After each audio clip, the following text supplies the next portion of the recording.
I was speechless when I discovered my fiancée had listed my house for sale behind my back, all because her parents were drowning in debts and she claimed your property is my property, not a chance. I'm a 34-year-old guy who thought life was pretty solid just a few months ago. I had a house I worked my ass off to buy, a fiancée I was excited to spend my future with, and plans for a wedding that was supposed to happen next summer. Everything felt like it was falling into place until it didn't. Let me back up a bit. About 5 years ago, I managed to buy my own house. It's nothing crazy. 3 bedrooms, a decent backyard, and a little garage, but it's mine. I'd been saving up since my mid-20s, working extra shifts, skipping vacations, eating way more ramen than any human should. But when I finally got the keys, it was one of the proudest moments of my life. I remember just standing in the empty living room and thinking I did this. I didn't grow up with much, so owning a home felt huge to me. Fast forward a few years, and I met Kelly, not her real name, obviously. We hit it off pretty quickly. She's funny, outgoing, and the kind of person who lights up a room. At least that's how she seemed when we first started dating. After about a year, she moved into my house. It felt like the right step, you know. She didn't contribute financially to the house itself, no mortgage payments or anything, but we split other things like groceries and bills. I didn't mind. I'd bought the house for myself before we even met, so I figured it was fair. Kelly's background was different from mine. Her family had always struggled with money.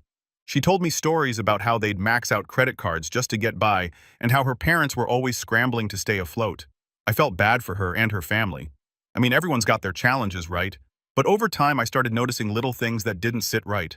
Her mom would make comments like, "Wow, Kelly, you really hit the jackpot with a guy who owns a house." Or her dad would joke about how nice it would be to retire without a mortgage. I didn't think too much of it at the time. It just seemed like harmless talk. Looking back, I realize now those comments were red flags I should have paid more attention to. The first real crack in our relationship happened when Kelly started talking about how much her parents were struggling. I mean, they'd been struggling for years, but apparently things had gotten worse. They were on the verge of losing their house because they couldn't keep up with their mortgage payments. Kelly was stressed about it, and I tried to be supportive. I offered advice like maybe they could sell their place and downsize or talk to a financial counselor. But Kelly didn't seem interested in solutions. She just kept saying how unfair it was, how her parents had worked so hard and deserved better. Then she started hinting just little comments here and there that it would be nice if we could help them out. We meaning me, of course. At first I thought she was joking, like why would I be responsible for her parents' financial problems? The more she brought it up, the more I realized she wasn't joking at all. To be honest, I didn't know how to handle it. I loved Kelly, or at least I thought I did, and I didn't want to fight with her over money.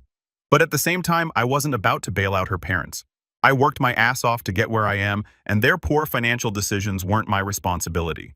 I tried to explain that to Kelly, but she just got frustrated and said I didn't understand what it was like to grow up with nothing. That was the first time I started questioning if we were really on the same page about our future. Things started getting weird a few months ago. Kelly was on her phone a lot more than usual, whispering during calls and acting jumpy whenever I walked into the room. She'd get snappy over the smallest things, like if I asked what she wanted for dinner. I figured it was just stress from wedding planning. I mean, planning a wedding is a lot, right? I didn't push her about it because I thought giving her space was the right thing to do. In hindsight, maybe I should have asked more questions. One day, I got this packet in the mail from a real estate agency. It had all these details about the sale of my house. My house. At first, I thought it had to be a mistake or some kind of scam. But when I looked closer, I saw the photos they included. It was definitely my house down to the furniture in the living room. There was even a proposed closing date. I didn't understand what the hell was going on. That night, I brought it up to Kelly. I just asked her straight up if she knew anything about it. The moment I mentioned the packet, her face went pale. She stammered something about exploring options for us to get a bigger house after the wedding. She said she wanted it to be a surprise, but that didn't make any sense. If we were going to move, why wouldn't she talk to me about it first? Why would a real estate agency be involved without me knowing? Something about her explanation didn't sit right with me. So after she went to bed, I stayed up and started digging. The next day, I called the real estate agency pretending to be Kelly's assistant. I asked them about the details of the sale, and what they told me absolutely floored me. Kelly had listed my house for sale without my knowledge. She told them she was a co-owner, which was a complete lie, and had even signed documents pretending to be me. They had a cash buyer lined up, and the sale was set to close in 2 weeks. I asked why it was happening so quickly, and that's when the final piece of the puzzle clicked. The agent told me Kelly mentioned she needed the money urgently to help with family obligations. It all made sense now. She was planning to sell my house to pay off her parents' mortgage. My stomach dropped. I couldn't believe what I was hearing. That night, I laid out all the documents. Kelly broke down completely. I mean, full-on sobbing, barely able to get words out. She kept saying she didn't know how else to save her parents and that I wouldn't understand. I stayed calm, not because I wasn't mad, but because I didn't trust myself to start yelling and make things worse. I told her flat out that what she did wasn't just deceitful, it was illegal. She forged my signature, lied about being a co-owner, and tried to sell something that wasn't hers to sell. There's no coming back from that. Her reaction shocked me, though. After crying for a while, she flipped to anger, saying I was selfish for not helping her parents when I had so much. That hit a nerve. I worked my ass off to get where I am. Nobody handed me this house. I lived on bare-bones budgets, skipped out on socializing with friends, and sacrificed years of my life to save for it. And now the woman I thought I'd marry was trying to make me feel guilty for not handing it over to her parents like some sort of savior. That argument lasted hours. She kept going in circles. One minute begging me to reconsider and give her another chance. The next accusing me of being heartless. Eventually I told her we were done talking and that she needed to leave the house. I didn't want to make a scene right then and there, so I said she could stay for a little while to figure things out, but she needed to start looking for a place as soon as possible. For the next few days, things were tense. She was still in the house, but we barely spoke to each other. I'd come home from work and either go straight to my room or sit on the couch with headphones on, pretending she wasn't there. Meanwhile, she started acting like nothing had happened. She tried to talk to me about random things, cook dinner like we were still a couple, and even brought up wedding plans once. I couldn't believe it. How could she think we could just go back to normal after everything? That's when I decided I needed to get legal advice. I wasn't sure if I wanted to press charges yet, but I needed to know my options. I met with a lawyer and explained everything. How she forged my signature, lied about being a co-owner, and tried to sell the house behind my back.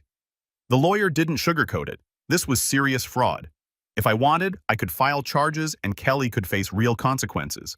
But they also warned me it could get messy, especially if she tried to twist the story or retaliate. I spent a few days thinking it over. And the more I thought about it, the angrier I got.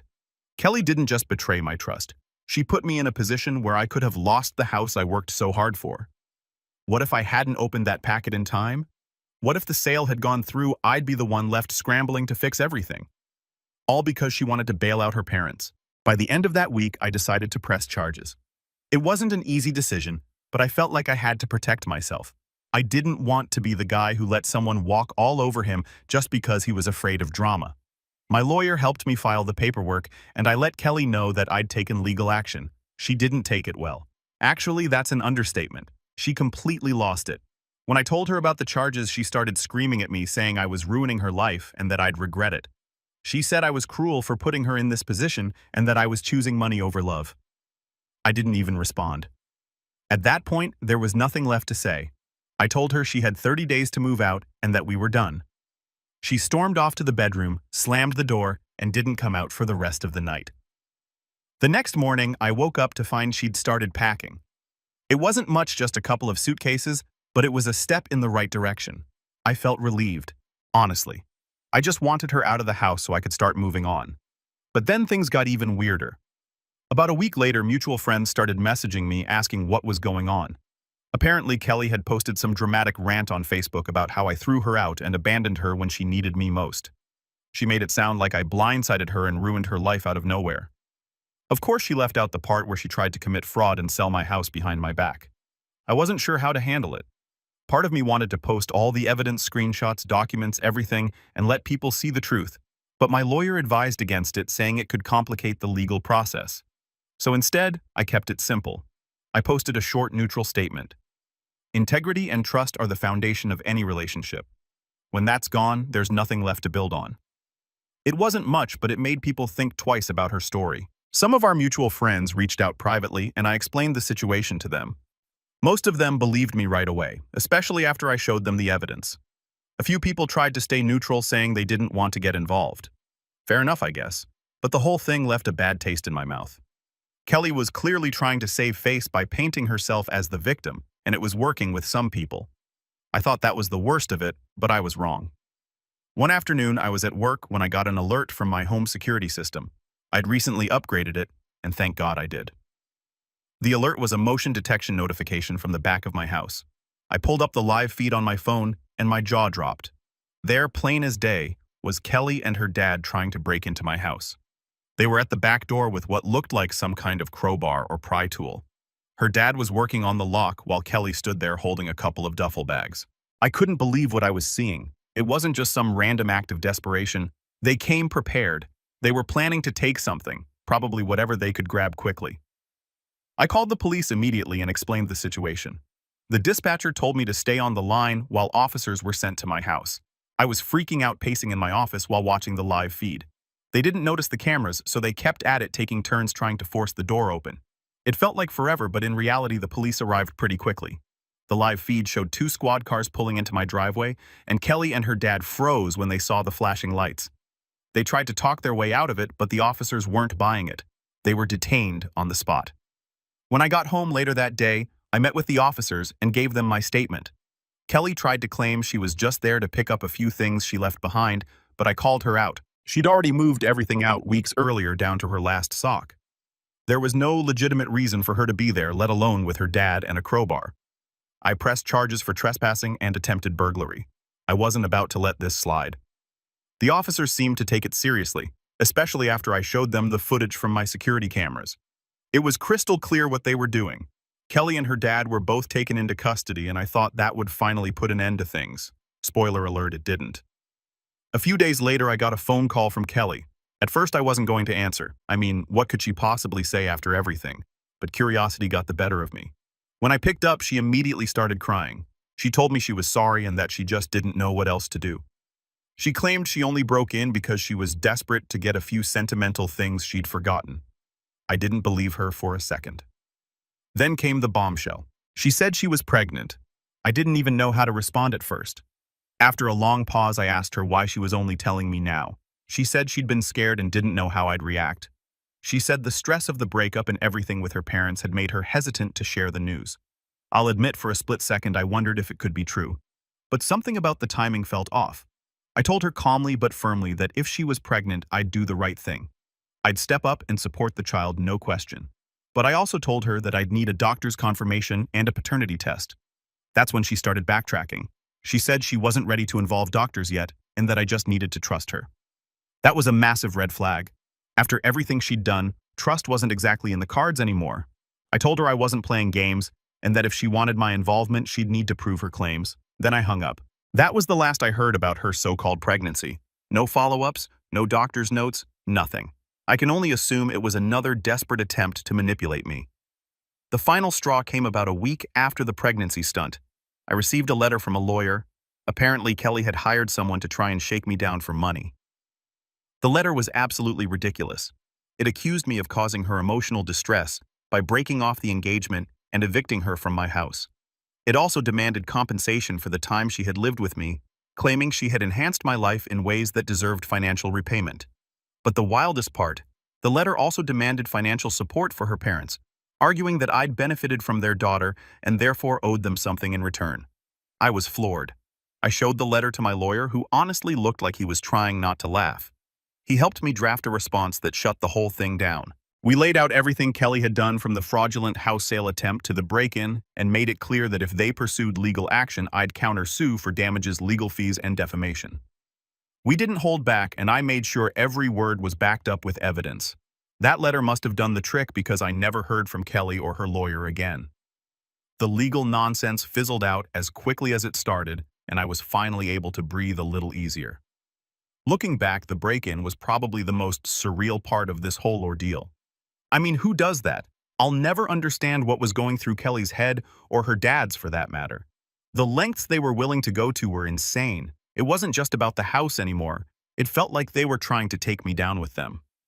I've upgraded my security system since then, and I'm way more cautious about who I let into my life. It's been a tough lesson, but I'm finally starting to feel like myself again. There's still more to unpack about this whole mess, but I'll save that for the next post. As always, thanks for reading. Writing this out helps more than I expected. Alright everyone, before we dive into the update, I have a small request. We put a lot of effort into finding these incredible stories for you every single day, and your support means the world to us. If you enjoy our content, please consider subscribing to the channel. It really helps us grow and allows us to continue bringing you more amazing stories. Thank you. Now let's move to the update. Update 1. Thanks for sticking with me through this saga. Writing these posts has been kind of therapeutic, and I appreciate the support. By this point in the story, Kelly was out of my house. I'd filed charges for the break-in, and her ridiculous lawyer letter had been dealt with. But the ripple effects of everything she did weren't something I could just shake off overnight. It's one thing to cut someone out of your life. It's another thing to deal with the mess they leave behind. After the break-in, I had to deal with some immediate fallout.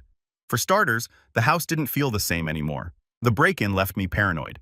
Even though the locks had been replaced and the security system upgraded, I couldn't shake the feeling that someone was going to try to mess with me again. I'd be lying in bed at night and hear a random creak or noise, and my mind would go straight to, what if it's Kelly or her dad trying something else? One of the first things I did was get a high-quality security door and install more cameras around the property.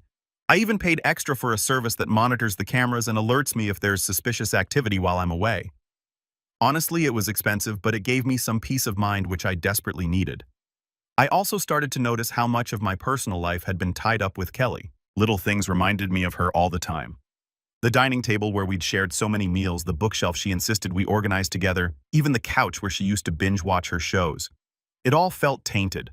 I ended up rearranging a lot of the furniture, and I even got rid of a few things she'd picked out. It wasn't about being petty. I just needed to reclaim the space for myself. One of the more surprising challenges was dealing with mutual friends. Kelly's Facebook rant had done more damage than I initially realized. While most of my close friends sided with me after I shared the truth, there were others who either believed her sob story or didn't want to choose sides. I got a few messages that were frustrating to read, like, "Hey, I don't know the full story, but maybe you should try to forgive her. She's been through a lot." That kind of thing really rubbed me the wrong way. Forgive her. She committed fraud, tried to steal my house, broke in, and then tried to manipulate me with a fake pregnancy. What's there to forgive? The hardest part was losing a couple of friends who had been closer to her than me. One guy I'd known for years told me he couldn't condone how I'd treated her and blocked me after sending a long message about how relationships are about sacrifice. It was honestly baffling. I decided I wasn't going to waste energy trying to change people's minds. If they wanted to believe Kelly's version of events, that was on them. I had my circle of real friends who knew the truth, and that was enough for me. Legally, things started moving forward with the charges I'd pressed. My lawyer kept me updated on the process, and it sounded like Kelly and her dad were in a tough spot. The footage from my security cameras was pretty damning, and the real estate fraud charges were still on the table as well. I wasn't out for blood. I wasn't trying to ruin her life. But I also wasn't going to let her off the hook for what she'd done. She needed to face the consequences. One thing I didn't expect was how much paperwork was involved between police reports, legal filings, and back-and-forth emails with my lawyer. It felt like I was constantly dealing with something new. I even had to go through a full audit of my house's ownership records to make sure Kelly's actions didn't leave any lingering legal messes. Thankfully, everything was clean, but it was still an exhausting process. Emotionally, I was kind of a wreck for a while. It's weird when you're in a relationship. You don't realize how much you're relying on the other person until they're gone. Even though Kelly betrayed me in the worst possible way, there were moments where I missed the good times, the inside jokes, the road trips, the lazy weekends. It's hard to let go of those memories even when you know the relationship was toxic. I started seeing a therapist, which was one of the best decisions I made during this whole ordeal. Talking to someone who wasn't involved, someone who could give me an outside perspective, helped a lot. One thing my therapist pointed out was how much guilt I was carrying. Not guilt over ending things with Kelly, but guilt for not seeing the red flag sooner. She helped me realize that blaming myself for her actions was pointless. I didn't cause her to make those choices, and I wasn't responsible for fixing her problems. Final update.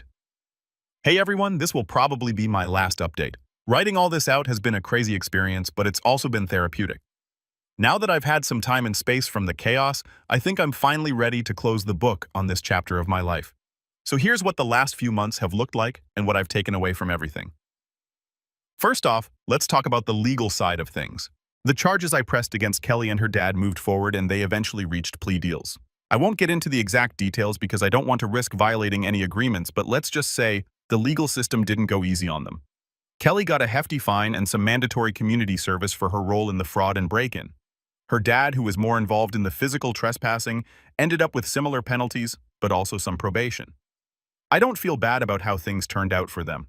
Actions have consequences, and if they hadn't been caught in the act, they could have caused me even more harm. Knowing that the law held them accountable gave me a sense of closure. It was never about revenge.